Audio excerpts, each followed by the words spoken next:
Hi guys, welcome back to my YouTube channel. My name is Melissa and I'm here on Mondays, Wednesdays, and Fridays, and I talk about true crime. Friday I dedicate my videos to missing children cases. I know today is Saturday and I do not post on Saturday, but guys, if y'all saw my other video that I just posted, y'all will know that I have been dealing with a lot of stuff, stress, and just everything in between. This year did not start as good as I would wanted to, but all I could do is keep going, so I just needed to take a little break of posting. I do not like posting when I feel down because I feel like y'all will see that and I don't want that to inflict on my videos. So today I'm catching up. So to my next video, I'm going to be doing a missing children cases. These are one of the cases that is just so hard for me to do. Like I said, I do post these cases on Friday, but I needed to catch up and I really been wanting to upload these cases, so I just went ahead and thought about doing it today. So if y'all like any of those, I also do different topics, but that's just like in between you know, when in between my days when I'm, you know, I want to talk about something different. So with that being said, if you like anything of that, go ahead and subscribe, hit that notification bell so you can be notified every time I upload. And let's start with what I always love to start with, and it's a poem. I love doing these just because it relaxes me, and you know, some of them are funny and some of them are really sad, and some of them relate to me and it can relate to you as well. So let's go ahead. The reason why I got attached so fast is because you made me feel something after being numb for so long. So let's go ahead and start with the video. So today we're going to be talking about the missing child case of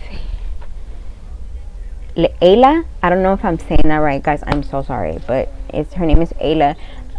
When I first heard about this case really broke my heart, like any other case, but this case is because I think I know who did it, and for those two people not to say anything, it's just frustrating because her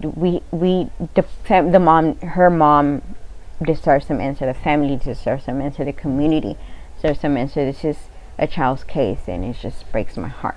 So let's go get ahead and get started with the story. So 10 years later, finally police continue to push for answer and disappearance of Ayla Reynolds. The 20-month-old vanished from her home in Waterville in 2011. Ayla's mother is now looking to hold her father responsible for their daughter's death. Maine Friday marks 10 years since the disappearance of Ayla Reynolds, speaking the largest police investigator in Maine history. The 20-month-old was staying at a home in Waterville with her father, Dustin DePito, his girlfriend, and his sister. DePito told police that at the time that he put his daughter to bed the night of December 16, and the next morning she was gone. He claimed she was abducted.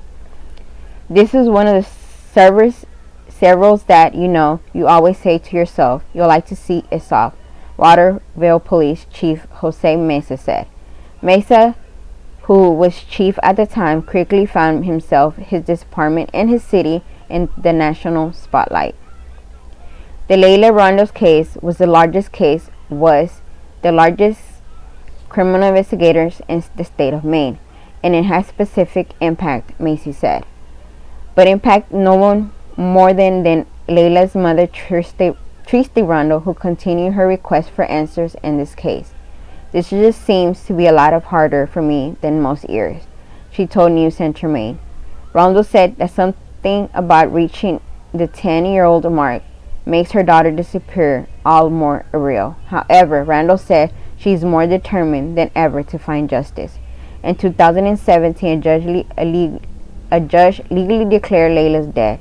A year later, Randall filed a civil lawsuit against DePito in the hopes of holding him accountable for their daughter's death.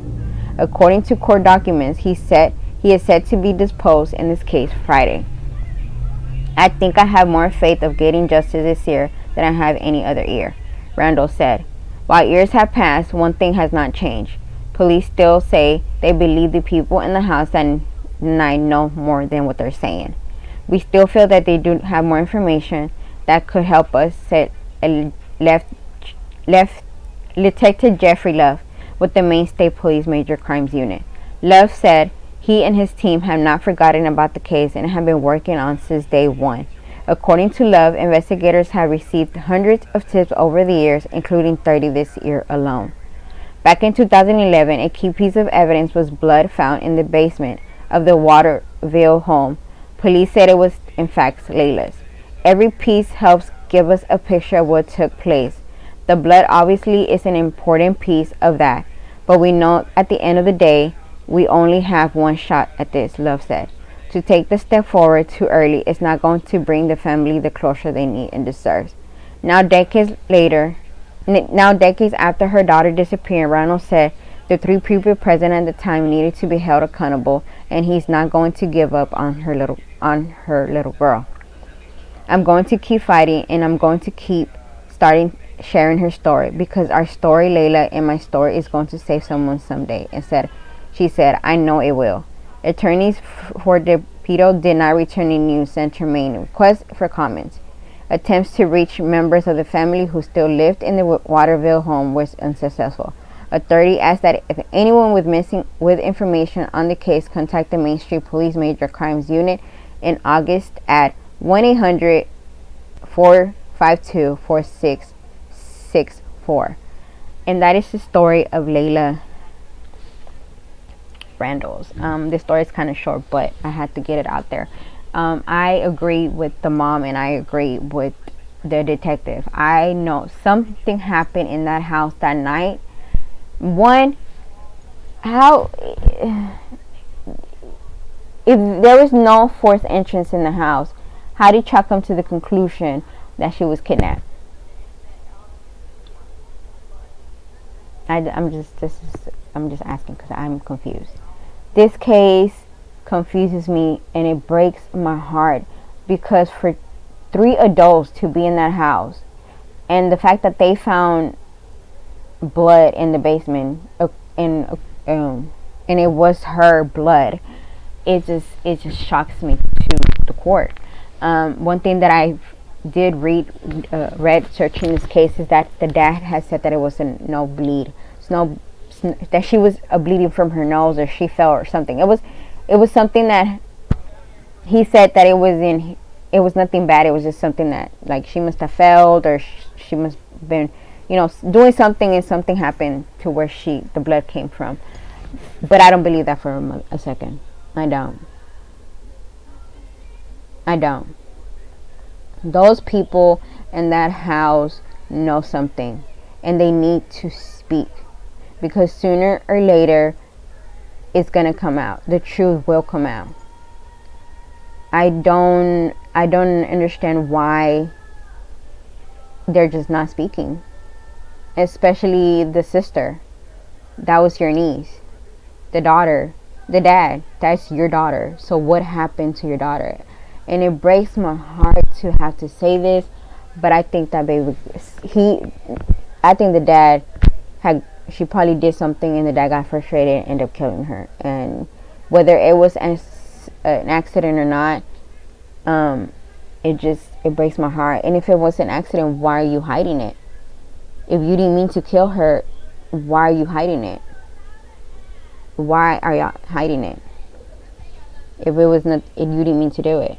And so that makes me feel like he did something to her, and he disposed of her body. Hopefully, like I said, hopefully we get some answers. And if anybody that comes across this video, please, if y'all know something, let the cops know, no matter what it is. Even if you think it's not important, everything you tell them is important, and get them closer to solving this case. If Layla's mother come out across this video, I hope that we could get you answers, and I hope that wherever your baby girl is, she, just know that she's there watching you, and keep the strength going for her. It's just so sad that these things are happening to a lot of kids, innocent babies that, you know, had a whole life ahead of out of them. So if, like I said, if y'all know anything, leave a comment below, please. And you know, I will leave the number in the description, so if anybody knows anything, y'all could call that number. I will see y'all next Monday, guys. Besito.